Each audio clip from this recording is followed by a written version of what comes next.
nag-uumpisa ang buhay ng maraming paniki sa loob ng kuweba. Pero ang pakinabang daw nila ay nasa kanilang paglabas. Na kung mawawala raw ito, siguradong mararamdaman ng tao. Masisira daw ang mga palayan. Kakalat ang mga sakit. At sa paggulo ng balanse, siguradong mararamdaman daw ng tao ang kanilang pagkawala. Tinanong ko si Kendra, ano nga ba ang mundo kung walang paniki? If there's no longer an insect bat eating the pests of rice crops, that means that farmer has to apply more and more pesticide. They're providing free services that people don't realize. Ang mga insect bats, tumutulong na ubusin ng mga insektong peste sa mga magsasaka. Pati mga lamok na nagbibigay dengue, malaria at pesteng ipis, kinakain din nila. At kung mawawala sila, malaki ang magiging epekto sa tao.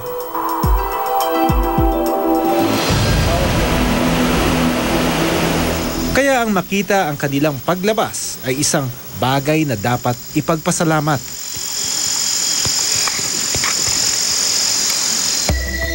Sa pag-aaral, tinataya na ang serbisyong na ibibigay ng mga paniki kasama ng ibang natural na hayop na kumakain ng mga insekto sa palayan ay nagkakahalaga ng 1 trilyong dolyar o 40 trilyong piso. Ang ibang paniki, hindi insekto ang kinakain kundi prutas.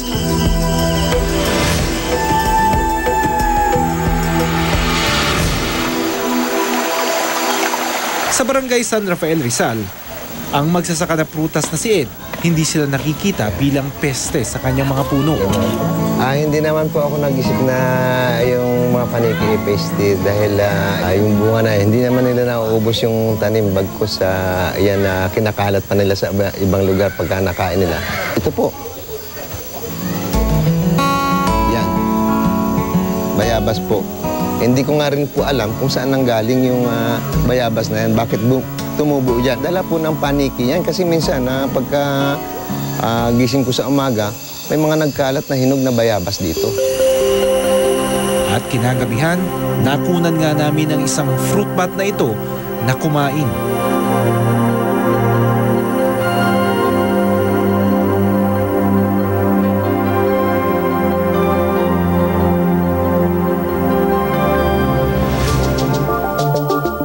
Ang mga fruit bats hindi inuubos ang kanilang pagkain.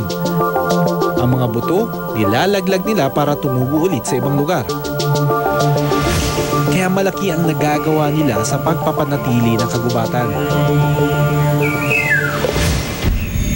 Pero dahil hindi natin masyadong kilala ang mga paniki, kadalasan wala silang natatanggap na pasasalamat.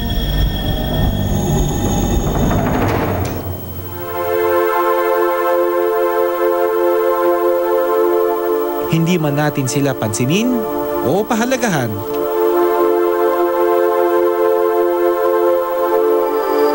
Hanggat may buhay ang mga paniki, ay patuloy na lilipad,